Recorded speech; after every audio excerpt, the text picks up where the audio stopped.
Está connosco no 360 a diretora da agência Luz, a Luísa Amarelos, e também o comentadora da RTP e também o politólogo Eduardo Pereira Correia. Os dois, muito boa noite e obrigado por estarem connosco. Luísa Montenegro disse: estamos aqui para fazer diferente, menos Estado, mais privado. Passa por aí parte das diferenças? Sim, passará, pelo menos no discurso. Depois, na prática, ver se há como é que será, porque o discurso de Montenegro, o programa eleitoral, melhor dizendo, pareceu-me com muitas promessas. Porque promete aumentar salários, pensões, reduzir impostos, e depois uma coisa que eu diria que era um pouco perigosa, que é prometer um médico de família a cada português até ao final de 2025, tentando na experiência de António Costa... Pode não correr bem. Pode não correr bem, mesmo que haja outras soluções, sobretudo porque também... Aí está a parte do privado, ou seja, não ser só com o Estado, se for necessário recorrer também ao Sim, privado. sim, ao privado e ao fazer, social. Não é? Sim, O mas social isso também já hoje acontece, aliás, sabe-se disso, não é? Que a grande parte da verba em relação aos privados é paga pelo Estado, não é? Mas, bom, descontando esse aspecto, e outros que parece-me que, e no meio disto tudo, ainda ter excedentes, prometer excedentes anualmente e manter e diminuir a dívida, eu diria que é um programa arriscado e ambicioso, isso é. As contas vão ter que bater muito certo, não é? 7.240 milhões de euros, não é? Entre a baixa de impostos, não é? E a subida de salários e pensões aos polícias, à recuperação do tempo dos professores. Sem dúvida, eu acho que isso tem a ver com... Há muitas reivindicações no espaço público hoje em dia, não é? Também porque há uma sensação, eventualmente, que há dinheiro, não é? Pelo menos houve um excedente. Ou tem havido excedentes, e acho que isso de algum modo permite essa sensação e essa que existe em termos no espaço público destas reivindicações. Agora, é na verdade digamos, uma lefada diferente daquilo que tem sido até agora. Agora, se isso será possível levar a cabo, cá estaremos, se entretanto nas eleições o resultado for se a AD ganhar nas favorável eleições e formar governo.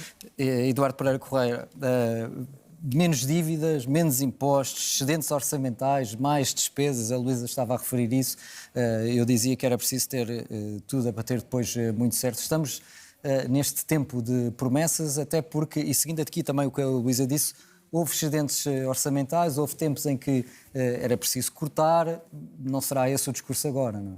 Sim, as contas vêm bem feitas, isto é, o PS traz-nos a este momento eleitoral com um excedente orçamental muito interessante, onde deu oportunidade para reduzir a dívida pública e onde dá oportunidade ao próximo governo para poder não só reduzir a carga fiscal, como fazer alguns investimentos. Eu acho que deste programa eu destacaria 2 ou 3 pontos. O primeiro, desde logo, é o programa, eu comentava isto há pouco com a Luísa, que era o programa ser apresentado muito tarde. Estamos a um mês das eleições. É verdade já que nós... os debates a decorrer e Exato, tudo, é verdade que nós fomos para eleições de forma inesperada, mas um partido como o PSD tem que estar preparado para ser governo a qualquer altura. Portanto, o programa de governo já devia... Acha que foi estratégia ou não estava preparado? Não, acho que, infelizmente, é uma estratégia que os partidos estão a usar para, quanto mais tarde apresentarem os programas, mais tarde são confrontados com as medidas que ali apresentam. E qual é o problema de ser confrontado com aquelas medidas? É que muitas delas, como nós vemos, são impossíveis de serem concretizáveis. Há quase um populismo a apelar a cada partido para oferecer, dar mais do que o outro, mas depois leva-nos a isto, a ter que apresentar um programa um mês antes das eleições. Esse é o primeiro ponto. Segundo ponto, achei muito interessante o nome que foi escolhido para o programa, que era o chamado Mudança Segura. A AD já tinha apresentado a parte económica há cerca de um mês, esta era a parte das outras áreas.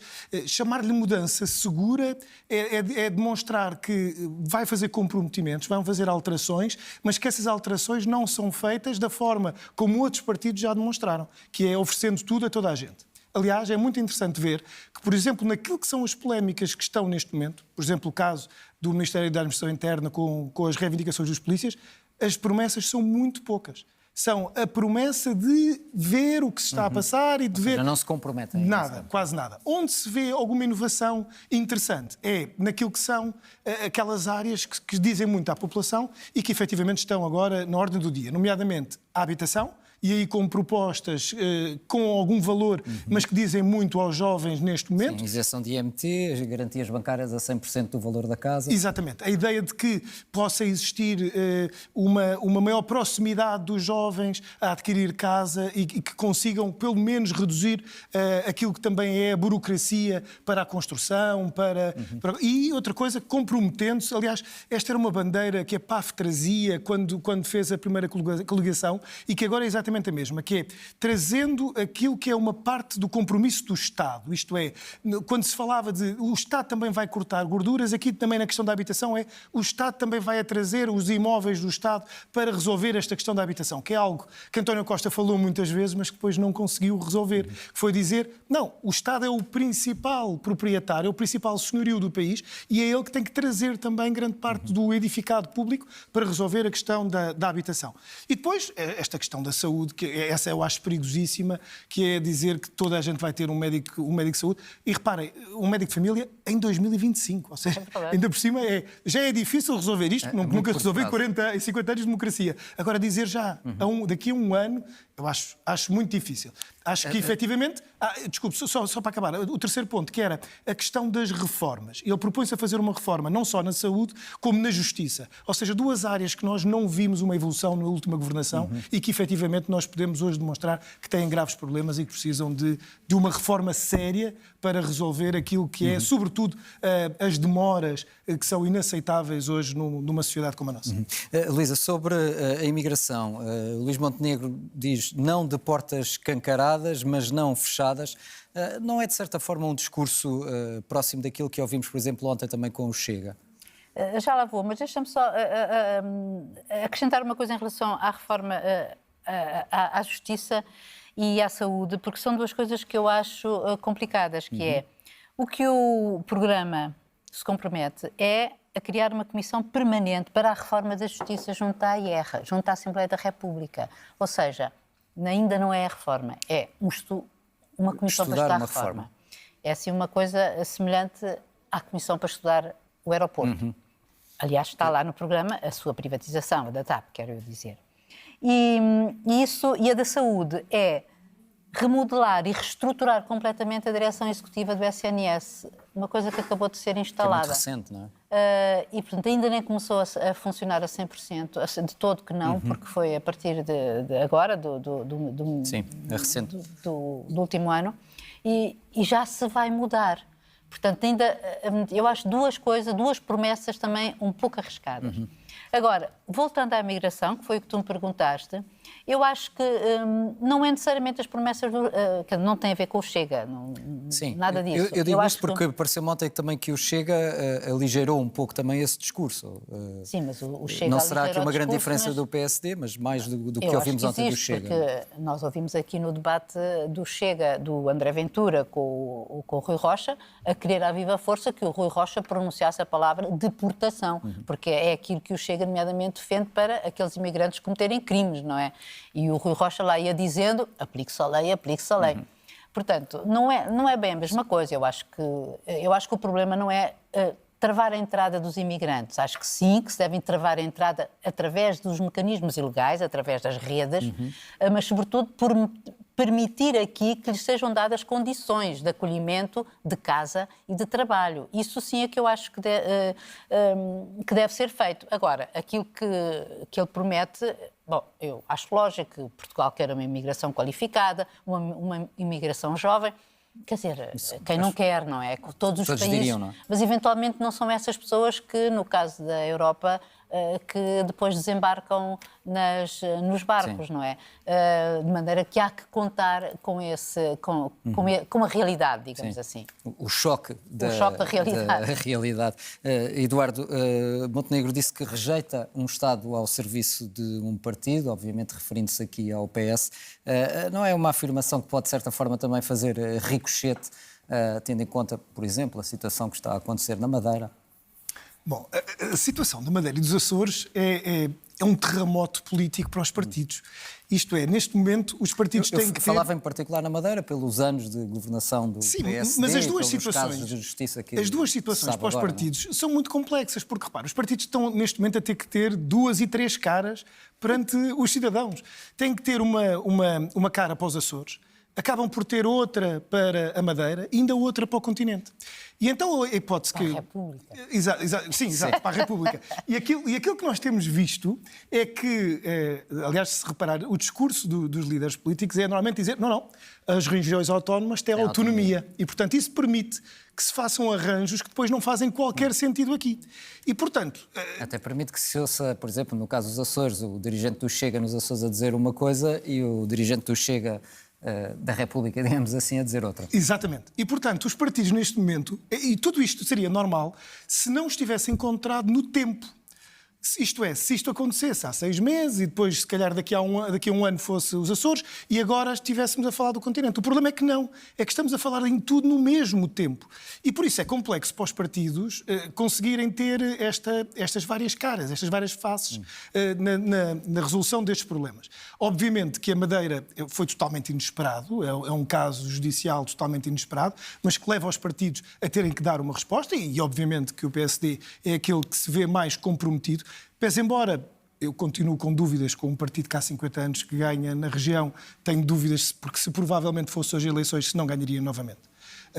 Tenho dúvidas que o voto seja um voto personalizado no presidente do Governo Regional. Eu penso que já é um voto muito fidelizado naquilo que é o partido e, portanto, não sei se... Mas não tem maioria. Sim, já perdeu a maioria. Sim, perdeu a maioria. O que eu digo é que não sei se perderia, neste caso, o governo totalmente para o Partido Socialista. Duvido que isso pudesse acontecer se fôssemos a eleições agora. Que não saberemos se iremos ou não, mas se fôssemos a eleições. No caso dos Açores, então é mais complexo ainda, porque aí são as dinâmicas que não se aplicam aqui.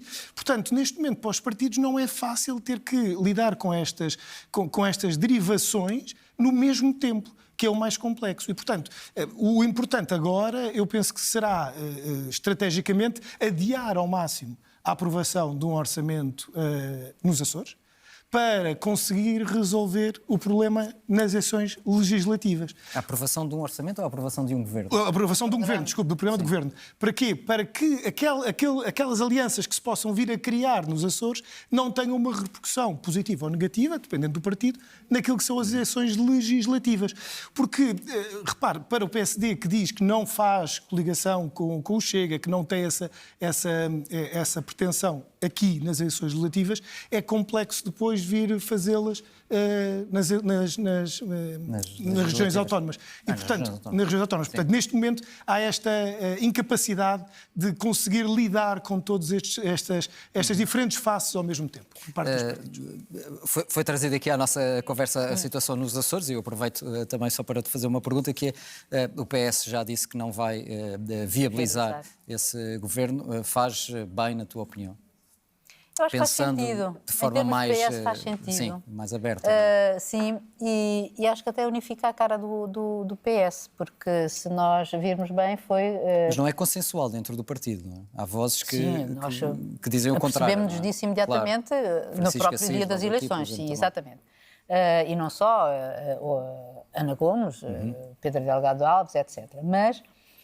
Mas também os Açores, digamos, têm a sua própria realidade, e, independentemente, eu estou de acordo com o Eduardo, que não vale a pena dizer que os líderes partidários se escondam atrás de uma autonomia regional partidária, não é? Mas, voltando a este assunto da tomada de posição do PS, eu acho que há uma clarificação da situação, porque, como eu dizia, Pedro Nuno Santos afirmou-se como secretário-geral, combatendo, não é, derrotando José Luís Carneiro, que deixava entrever ou antever que seria capaz de viabilizar um governo do PSD. E falava-se nessa altura da República, não é? Ora, isso... o que quer dizer que na República, e ele mantém-no, Pedro Nuno Santos mantém até agora que não vai fazer isso. Nos Açores, onde a situação era mais complicada, dados os resultados eleitorais, e, portanto, de certa maneira, colocou o PS a ter que tomar uma posição muito clara, eu acho que, ao afirmar que não, porque considerava que passava, digamos que a oposição ficava toda do lado ser o Chega a poder fazê-la, visto que ele ficava ligado ao PSD a partir da altura em que viabilizava o seu programa, que eram as opções estruturais, depois era obrigado a viabilizar o orçamento e por aí adiante, portanto, deixava ao Chega digamos, o palco todo da oposição, e que, enfim, isso de todo não é aquilo que o PS queria. Clarificou a situação, unificou essa posição e, portanto, agora há um bloco de um lado e do outro, digamos assim, não sei se é necessariamente um bloco, mas há uma clarificação de posições, tanto nos Açores como na República, é a mesma posição do PS. Não há viabilização do governo do PSD.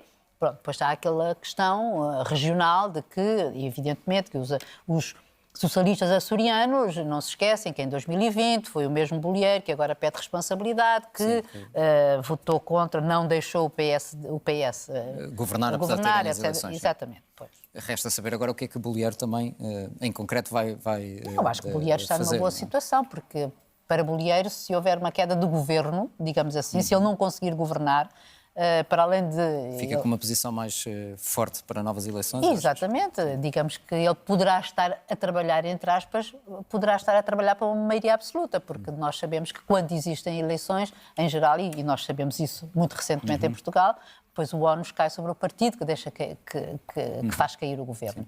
Portanto, eu aí acho que o Bolieiro está numa situação confortável. E está numa situação confortável nesse aspecto. Luísa Meireles e Eduardo Pereira Correia, eu vou informar as pessoas que estão-nos a seguir em casa que vocês vão voltar aqui à nossa conversa quando fizermos a análise ao debate de esta noite entre o PS e o LIVRE. É um debate que começa às 9 da noite e junta-se também a esta nossa conversa, nessa altura, o David Pontes. Pedro André Esteves com Pedro Nuno Santos para esse debate que começa às 9 da noite e que vamos acompanhar aqui em direto na RTP3 e depois vamos analisar com os convidados que já estão connosco, David Pontes, Luísa Meireles e Eduardo Pereira Correia. A todos, uma vez mais, boa noite por estarem aqui. David, agora, obrigado por estares também connosco. David, esperas que este seja um debate bastante alinhado? Sim, eu há bocadinho estava a espreitar o debate de António Costa com Rui Tavares nas últimas eleições e aí havia, se quisermos, um motivo forte para os dois discordarem. A ideia de que o PS defendia, obviamente, uma maioria que era absoluta e que o foi, e Rui Tavares que achava que essa maioria, ou que uma maioria para governar era mais rica se tivesse o apoio, se tivesse a vigilância crítica, digamos, de António Costa. Não foi isso que aconteceu foi uma maioria absoluta. Não é o que se coloca agora, não é? Não é o que se coloca agora, certamente, mas de alguma forma Rui Tavares está no mesmo grupo, está na mesma posição. E foi isso que ele foi fazendo também durante a última legislatura. Sim, eles não têm muito para divergir, são obviamente posições diferentes, o Pedro Nuno, ou o PS, se quisermos, nem tanto Pedro Nuno, se calhar mais o PS, tem sobre a economia uma visão, diria, mais liberal do que porventura tem Rui Tavares, mas sobre grandes questões, o combate ao extremismo, a União Europeia, a necessidade de uma política ecológica, eles não divergem muito. Naquelas que são especialmente as linhas mestras daquilo que é o programa que Rui Tavares vai passando para os portugueses, eu julgo que na maior parte delas o PS tenderá a concordar e por isso não espero aqui um grande confronto, também não propriamente um encontro de amigos, mas sempre, e a curiosidade maior para mim neste momento é obviamente ver a performance e a capacidade que aquele que se está a mostrar aos portugueses nesta posição, que é Pedro Nuno Santos, como é que ele consegue de alguma forma impor-se. E Luísa, ele pode também aqui ao lado de um possível aliado ter uma boa oportunidade para responder hoje às críticas na apresentação do programa da AD e ouvimos, por exemplo, defenderem programas de emergência para salvar a saúde, para salvar a escola. Pode também servir para isso? Pode, mas também depende daquilo que Pedro Nuno Santos quiser fazer deste debate, porque, efetivamente, ela à sua frente tem alguém que apela à convergência, não é? Tem sempre falado nisso, não é? Não entre a esquerda, não é? Uma esquerda convergente e não divergente, não é? Tem sido sempre esse o discurso de Rui Tavares, e, portanto, tudo depende daquilo que ele efetivamente quiser fazer deste debate, porque não vai haver maiorias absolutas, isso parece que é uma crença absoluta, digamos, de todos nós. Agora, a verdade é que, digamos que com esta libertação da possibilidade de cada um votar de acordo com a sua verdadeira intenção ou preferência, não é? De cada eleitor votar de acordo com a sua preferência, o Rui Tavares tem aqui uma tarefa complexa, que é recuperar ou ganhar mesmo aqueles votos que poderão ter ido para o PS em 2022. E aí eu acho que por esse lado, Rui Tavares tem que ser bastante incisivo para se diferenciar de Pedro Nuno Santos, quer dizer, face ao eleitor, para apresentar a um eleitor de esquerda, convergente, que ele pode fazer mais e que um voto nele, que é um partido pequenino, um deputado até hoje, e que pode, enfim, aspirar a ter mais, faça mais sentido do que votar, digamos, no grande PS, tendo em vista a dimensão do LIVRE. Eduardo, o David Pontes há pouco referia algo que é interessante aqui também para a nossa conversa, que é entre o PS e o PS de Pedro Nuno Santos, que será mais à esquerda, digamos assim, e nesse sentido será mais difícil para Rui Tavares demarcar-se desse PS, não é? Eu acho que o debate de hoje vai ser muito interessante porque eles estão os dois unidos contra aquilo que é a direita, ou seja, contra um bloco que se está a formar à direita. E, portanto, ver de que forma é que eles vão utilizar este debate para criar alguma expectativa naquilo que são os seus discursos é muito interessante ver como é que isso vai acontecer. Porque eles partilham basicamente da mesma agenda política, estão a recuperar uma linguagem que se começou a ver já na Mariana Mortágua e agora também com Rui Tavares, que é a ideia de uma maioria de esquerda, ou seja, de se estar a formar uma ideia de uma maioria de esquerda. Aliás, o Bloco de Esquerda hoje em dia já não fala para a sua sobrevivência ou para o seu voto, já fala para uma ideia de uma maioria que se pode formar num novo governo. E, portanto, é muito interessante perceber isto, por aquilo que a Luísa dizia, é um partido muito pequeno. O LIVRE tem 10 anos. Só tem um deputado há muito pouco tempo. Aliás, o primeiro correu mal, agora com Rui Tavares correu melhor, mas são 70 mil votos, é um partido muito pequeno.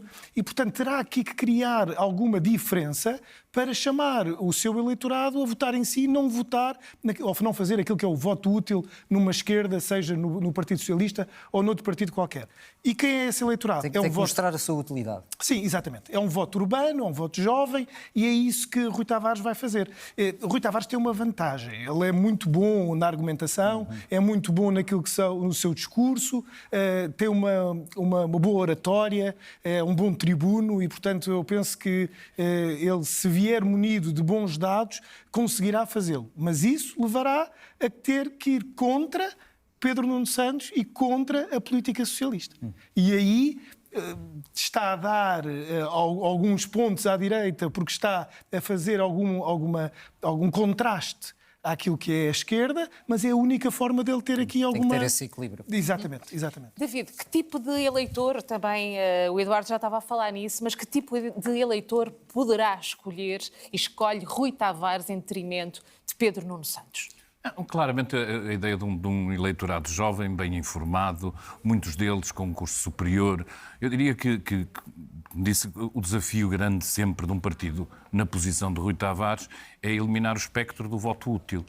Por isso, esta ideia que ele coloca de um abismo à direita tem que ser moderada pela crença de que não será preciso concentrar votos, ou que o PS está muito longe de poder significar a diferença entre ter essa maioria de direita e conseguir constituir de alguma forma uma maioria de esquerda. Eu acho que ele tem essa necessidade, ele não tem uma notoriedade. Nós que seguimos mídia, obviamente todos conhecemos o Rui Tavares, ele foi cronista, nomeadamente do Jornal Público durante muito tempo, mas se partirmos para o país a sério, aquele país que infelizmente não lê tantos jornais... A sondagem da RTP revelava isso também, não é? A sondagem da RTP para o Público e para a T1 também. revelava isso, ou seja, ele tem ainda um déficit de notoriedade, por isso estes momentos são sempre importantes, e momentos com aquele que é um dos, digamos, adversários que está a disputar um dos lugares cimeiros ainda é mais importante, embora Rui Tavares tem normalmente uma boa performance e há obviamente também eleitores que o escolherão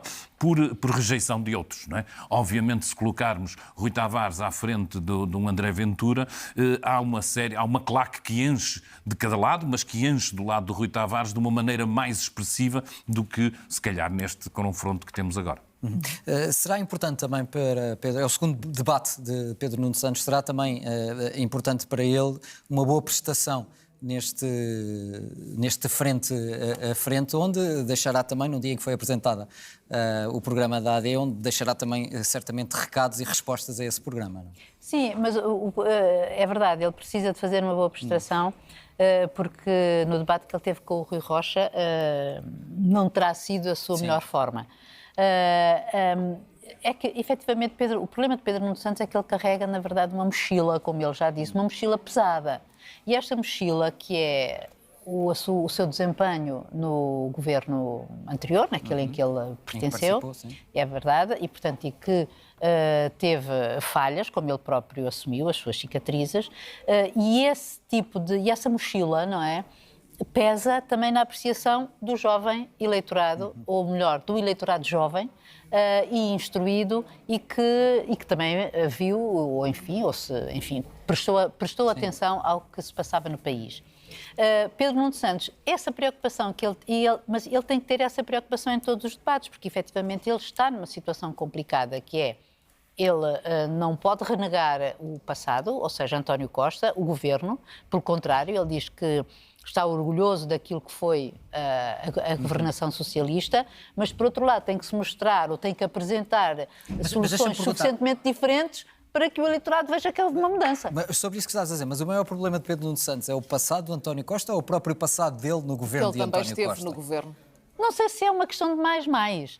Eu acho que são dois problemas que ele tem. Que ele tem que resolver, ou melhor, que ele tem que resolver na sua relação com o eleitorado, evidentemente. Claro. E ele próprio tem que ser mais ele, digamos assim. E foi isso um pouco que nós notámos no debate que ele fez. E talvez aí até o resultado dos Açores hoje, como nós dizíamos há bocado, pode ter facilitado essa vida. Pelo menos essa parte ele já arrumou. Haver uma só voz ali. Mas acho que ele tem que se soltar mais. Aliás, nem era expectável, por exemplo, que ele estivesse tão agarrado ao Partido Socialista. Porque António Costa foi o primeiro... O Partido Socialista é o partido dele. Não, desculpa, a governação do Partido Socialista. A governação de António Costa. Porque António Costa deu-lhe a liberdade dele poder fazer e até lhe disse que ele poderia perder eleições, que nem se poderia esperar dele que ganhasse eleições. Mas não pode esquecer que algumas das pastas que neste momento têm mais problemas e que levantam mais polémica estiveram nas mãos deles. Pedro Nuno Santos é candidato a um novo governo, a primeiro-ministro, a chefe de um novo governo. Mas quem assiste, o que está quem para trás, segue está para trás. eleições consegue fazer essa distinção? Ele é que deveria fazer, e isso é que é grave. É que ele não tem ainda conseguido fazer isso. É isso que eu acho. Ele tem que fazer essa diferença de dizer: o que está para trás, eu neste momento vou conseguir fazer diferente e vou conseguir fazer melhor. E esse foi o discurso que ele se apresentou, por exemplo, quando foi o Congresso e que teve grande aceitação por parte de todos. E, aliás, António Costa disse que era um sangue novo. Quando assumiu que só não erra quem não faz. E a seguir o que nós vemos é que ele, no debate, o que vem fazer é assumir toda a governação socialista, dizendo que não, o que é que não funciona, está tudo bem, o que é que não funciona. Eu acho que esse é o grande erro de Pedro Nuno Santos, é não se descartar daquilo que foi a governação socialista, dizer não, eu quero fazer diferente, eu neste momento vou ser líder de um novo governo e, portanto, quero-me apresentar com um novo programa, com novas ideias, corrigindo alguns erros, inovando, chamando aquilo que ele deu o nome da economia, já não me recordo, era economia... Sofisticada. Sofisticada, exatamente, muito obrigado. A economia sofisticada, nós não sabemos muito bem o que é que isso é, mas ou seja, com inovação, agarrado à governação socialista, a responder pelos erros de outros, é que não ganha eleições, certeza. Mas eu acho que foi precisamente na economia onde ele deu esse salto. foi Pois, precisamente aí das conseguiu, suas propostas aí conseguiu. económicas. Exato, aí conseguiu. Não encontrou ainda a sua voz certa, David? Não, acho que não. Tem estas dificuldades que estão aqui enumeradas e que não são fáceis. Quer dizer, ele também tem um eleitorado fiel ao PS que ele não pode descartar. David também ainda só fez um debate, enquanto alguns já fizeram três. Por isso é que nós temos esta curiosidade de o ver Ele ainda só na segunda vez, ainda participou se num. calhar não com os... eu acho que no primeiro poderia ter sido diferente e se estamos a olhar para isto é a tentar ver se ele melhora a sua performance. Ele tem estas dificuldades que estão aqui enunciadas, não as vou repetir, mas tem essa necessidade de trazer qualquer coisa de novo. Eu acho que, de facto, o conseguiu, nomeadamente com alguma história de que ele apostou na economia, dar-lhe aqui um lado diferente. Era um discurso que quase estava ausente, muitas vezes, por parte do PS, a não ser via PRR. Tem um pouco discurso virado para a iniciativa privada, nomeadamente, e eu acho que com isso ele quis não só reposicionar-se. Agora, aquele Pedro Nuno Santos mais feroz que nós conhecemos pela sua vida partidária, era alguém que se colocava, por exemplo, claramente contra aquilo que foi conhecido como a terceira via, como uma ideia digamos, de um socialismo que acabou por ser muito intérprete de novas tendências dentro da própria economia liberal e que de alguma forma abdicou de determinados pontos, nomeadamente em relação ao Estado Social. E eu acho que ele aí tem esse património e deve reivindicá-lo e deve ser mais ele. Aí ele deveria, no mínimo, escolher 4 ou 5 assuntos em que o Pedro Nuno Santos, de há 5 anos ou de há 6 anos atrás, ou de antes de entrar num governo, o Pedro Nuno Santos que ele gosta de estar, que é o Pedro Nuno Santos da Geringonça, por exemplo. É o Pedro Nuno Santos claro e sintonizado com ele próprio, é o Pedro Nuno Santos do primeiro executivo de António E a Costa. decisão que foi anunciada hoje em relação aos Açores tira-lhe algum peso da mochila? Pelo menos deixa Para este resolvido um assunto. Havendo muito esta ideia, eu julgo, de polarização entre uma direita e uma esquerda, sendo ele líder do bloco de esquerda, se quisermos, não do bloco de esquerda do partido, mas do conjunto dos partidos bloco à da esquerda. esquerda. Bloco da esquerda. Eu acho que isso acaba por ser importante. Qualquer coisa neste momento de disputa que pareça que de alguma forma está a contemporizar com a direita seria complicado, nomeadamente porque até na história dos Açores a direita não teve a mesma complacência com o partido que venceu nas anteriores eleições. Não estou a dizer que isto é a melhor posição que o PS está a dizer, estou a dizer que é mais eficaz, porventura, para a campanha que ele tem pela frente. E quase na reta final, para o início do debate, Luísa, a importância real destes debates e dos debates que se criam depois nas redes e nas televisões, nos comentários, para a verdadeira percepção do eleitorado? Olha, eu acho os debates, tal como eles estão no seu formato, e que, aliás, já é a terceira edição, digamos assim, tanto quanto eu me lembro, acho que são eficazes. Eu, pessoalmente, vi a maioria deles, mas, enfim, acho que o povo em geral, as pessoas em geral, não veem. De qualquer modo...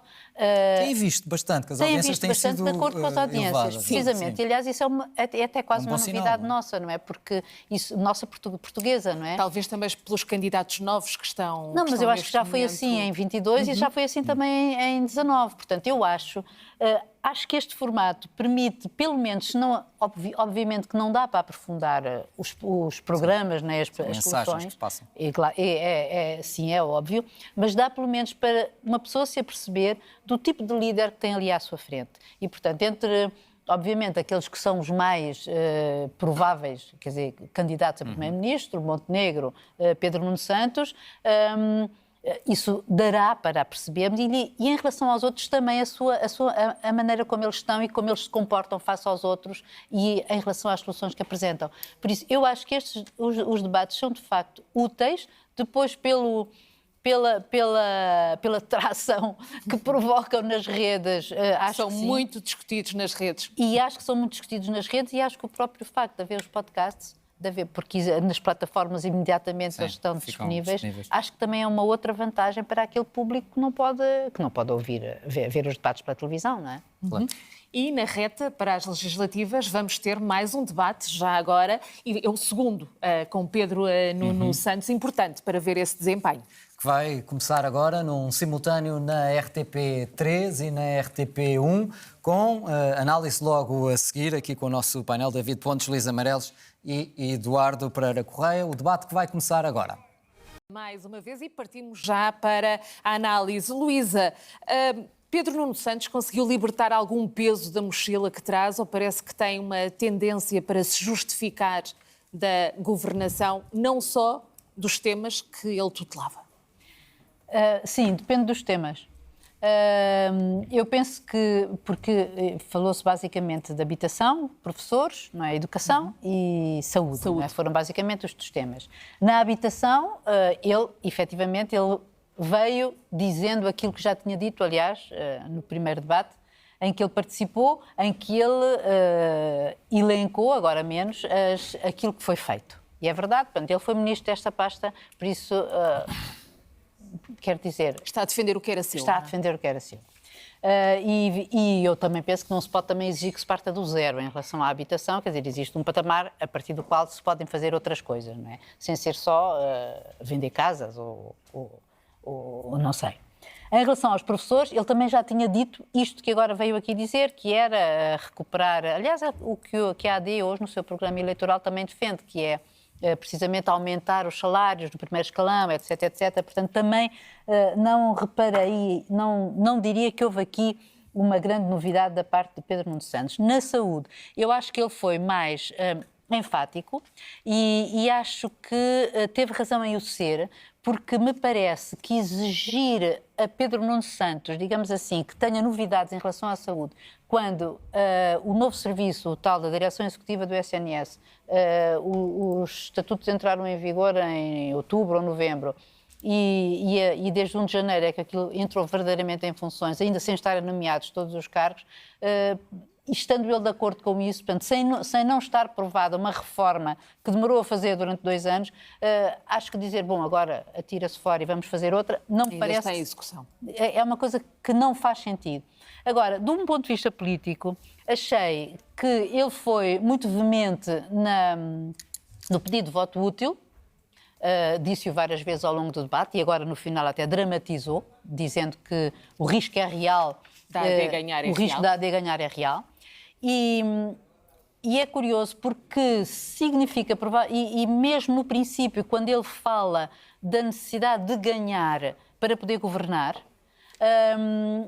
quer dizer que provavelmente Pedro Nuno Santos ouviu ou leu bem o recado de Marcelo Rebelo de Sousa, que disse, não sei se disse, mas terá dito que dava posse a quem ganhasse as eleições. E, portanto, daí acho que talvez haja da parte de Pedro Nuno Santos, ou deste PS, não é?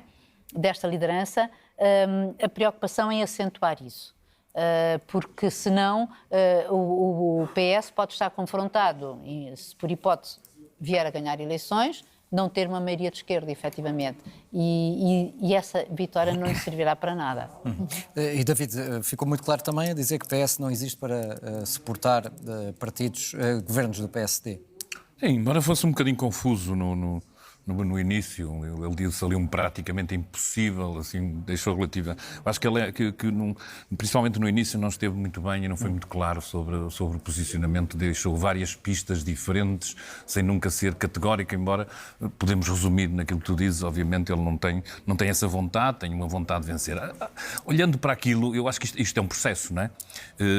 Há um processo que tem a ver com o passado recente e com o passado mais distante de Pedro Nuno Santos, e há aqui uma ideia que eu não percebo às vezes se um bocadinho disto é inabilidade ou se é tática. De que é que eu quero dizer? Há uma ideia que nós tínhamos, Pedro Nuno Santos, o radical, o que vem aí, vai cortar... Vais-me explicar a parte da tática. A parte da tática é esta. Se olharmos para este e para o anterior debate, eu não vejo nenhum radical, não vejo ninguém que não tenha, em relação ao PS de António Costa, e António Costa se calhar não é assim tão impopular como às vezes se pode fazer crer, o governo não caiu propriamente derrubado, caiu derrubado nas circunstâncias que nós vimos, e por isso há aqui, para já, pelo menos daquilo que eu vejo, uma necessidade de assegurar esta ideia de alguma continuidade e de alguma estabilidade. Eu não sei se isso favorece. Não vês, pelo contrário, alguém também acanhado demais?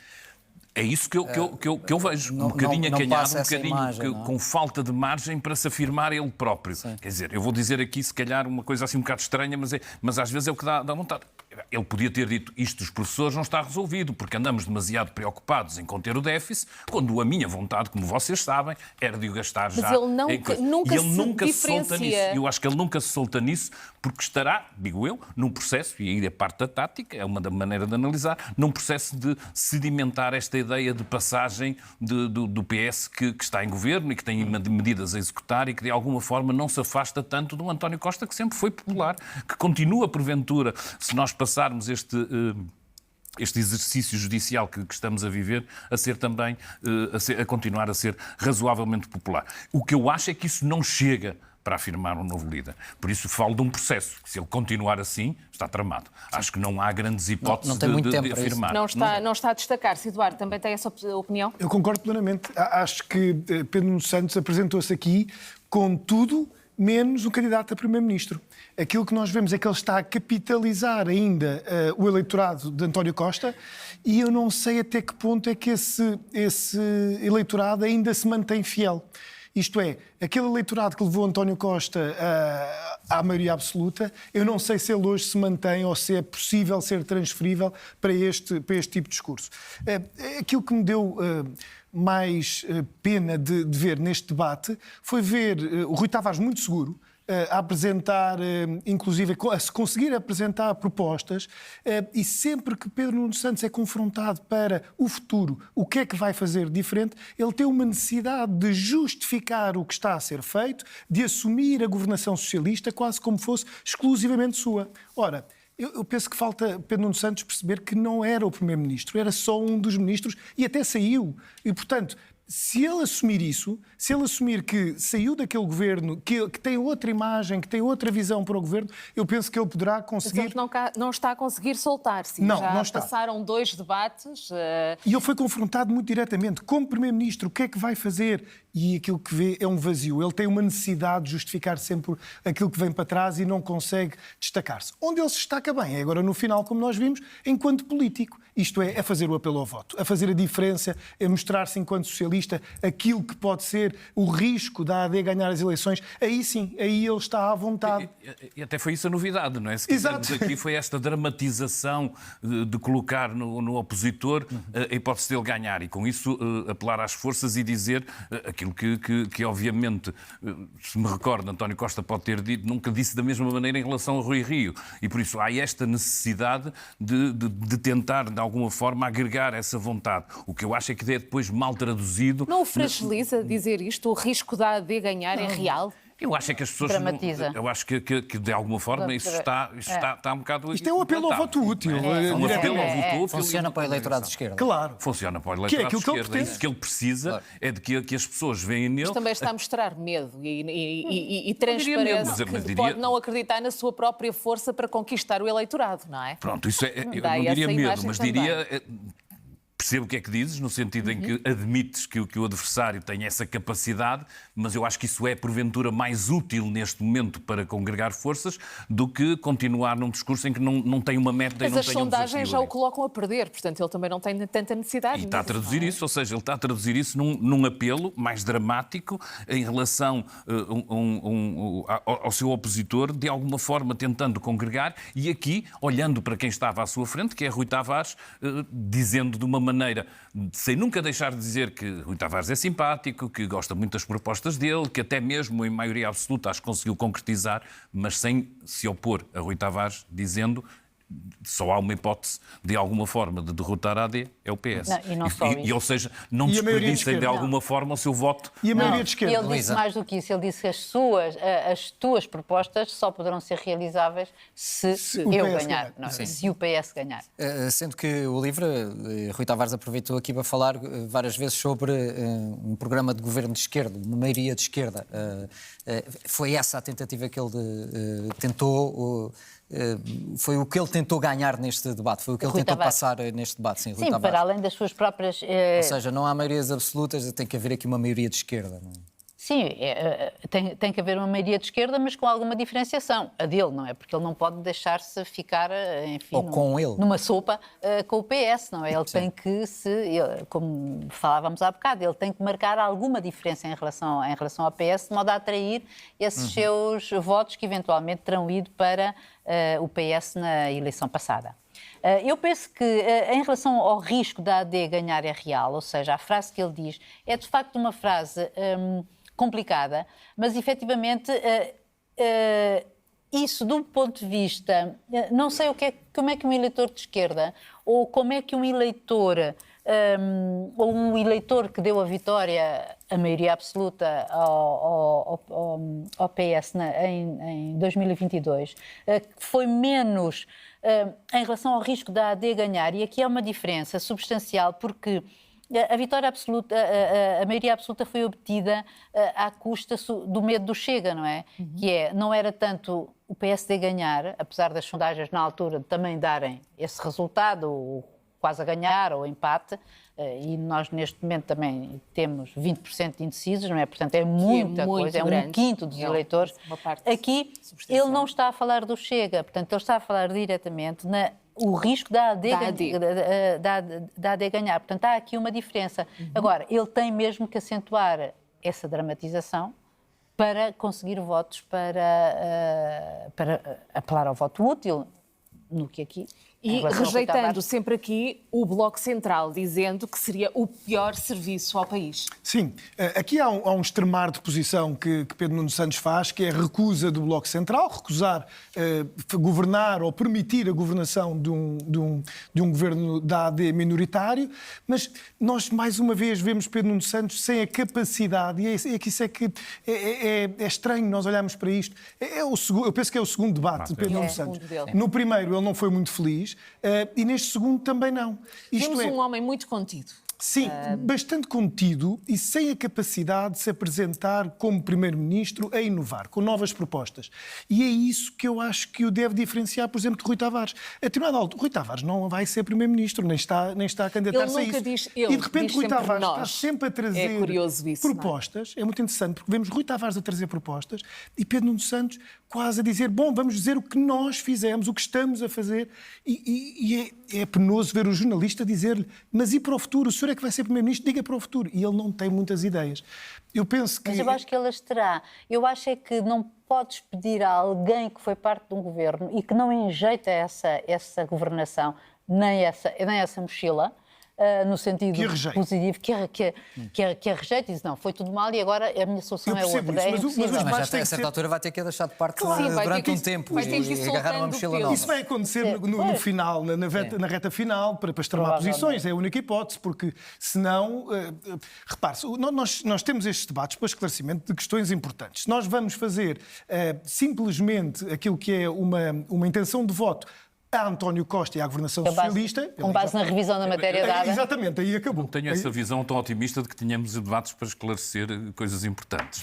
Eu acho que temos muitos debates, e no caso dele, para afirmar um estilo, para marcar uma ideia, para fazer passar 2 ou 3 ideias fortes, que é o tempo que tem e é a capacidade que tem. Este é um debate descartável, ele não está em oposição a Rui Tavares, e por isso volto a dizer aquilo. Acho que é mais um debate para ele, de alguma forma, tentar evitar a imagem só do radical e do feroz, onde que ele não vai conquistar votos Mas aí não perde também uma certa garra que completamente. Eu acho que é completamente. Eu não sei se isto porque aqui seria um passeio no parque se ele quisesse aproveitar... Embora não tivesse, embora não tenha do outro lado da mesa quem dirigir. Mas é que tu dizes, é essa ideia de falar para o país que falta um bocado. É a ideia de falar para o país, é a ideia de eu Primeiro-Ministro, e se quisermos quase esquecer Rui Tavares que está ali à sua frente. Porque aí aquilo que ele tem a afirmar é fácil, e está dito, e ele disse o que é, as propostas do livro são interessantes, nós temos alguma sintonia com vocês, nós somos a melhor hipótese de algumas das vossas propostas verem a realidade. Agora, o que ele precisava de fazer é dar o outro passo, que é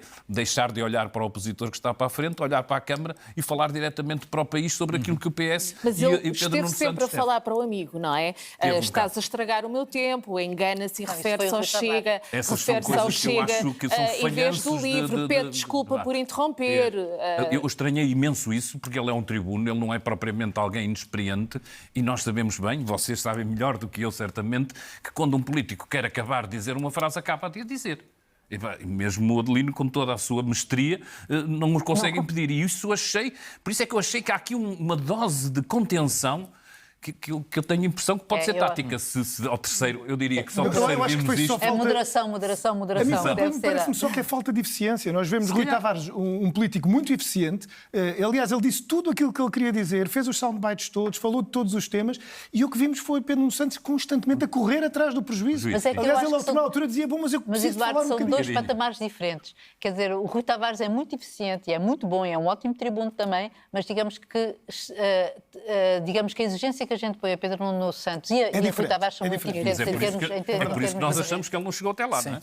Luísa, mas é uma exigência também, estamos a falar de Primeiro-Ministro. Claro. De Primeiro-Ministro, mas estamos a falar também de um político já com muita experiência e até com experiência de contacto com os meios de comunicação social, olhando aqui um pouco mais para a imagem, que é importante nestes debates que são curtos, são rápidos, são com mensagens.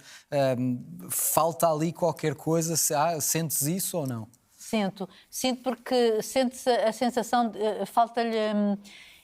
E isto é importante falar, porque muito destes debates é de imagem também. Eu acho, não, sim, não claro. Não é secundário. Por isso Não que é na vem previsão, preparado não é para na passar rádio, a não é? mensagem? É porque Pedro Nuno Santos tem o tal instinto matador, não é? O killer instinct. E nós sabemos que ele o tem pelas suas intervenções cá fora, como tribuno, como deputado, etc. Mas aqui, destas duas vezes, mostrou-se muito contido, exatamente, que é a palavra que a gente tem dito muito para classificar o seu desempenho. E isso eu compreendo que seja uma estratégia, sem dúvida, que é aquela coisa, moderação, porque os mídia colaram-lhe de facto o rótulo de radical sem efetivamente saber se é efetivamente um radical. Mas já tivemos um animal feroz que nunca fez por esconder esse rótulo, não é? Mas se está a falar de Sócrates, acho que não tem nada a ver com isso. Não, mas eu digo em termos de comportamento. Esse era um animal feroz. Mas eu digo em termos de comportamento, porque é que ele está a ser tão contido, não é? Eu acho que é isso mesmo, tentar manter parte daquele eleitorado do PS que quer a moderação, o tal eleitorado do centro, e depois ganhar com a sua posição mais à esquerda o outro eleitorado à esquerda. Agora, se ele o faz com esta moderação, ou com esta excessiva moderação, digamos assim, a coisa pode não resultar. Isto é um processo. Se ele continuar assim, eu acho que é um falhanço. Acho que mas, por exemplo, até na questão da habitação, ele não foi muito feliz a defender novamente a questão da habitação. Usou uma tática que foi usada muito por José Sócrates, estava a ouvir agora, que era a tática de, mas isto não é uma questão só nacional, é uma questão de toda a Europa. Como serviço quase de chapéu a uma crise. E quando vemos dizer, mas o que é que o senhor fará? O que é que fará de diferente? Ele diz, não, vamos continuar com o Porta 65, vamos continuar com as mesmas ajudas, e tudo isso não consegue trazer... Mas repara, o PS nós ainda estamos aqui para ver, nós não vimos ainda o programa eleitoral do PS. Eu estou muito curiosa de ver, não é? Vimos alguma coisa nos jornais de hoje onde exatamente falava na habitação, na questão da habitação e da educação. Nós vamos ter que terminar. Este também não seria eventualmente o debate para esse confronto de ver o Pedro Nuno Santos mais... não sei como vamos é que aguardar, diria. vamos com aguardar. mais fogo. Com mais fogo, mais vivo, será noutros momentos. David Pontes, Luísa Meireles e Eduardo Pereira Correia. Agradecemos aos três a presença aqui no 360.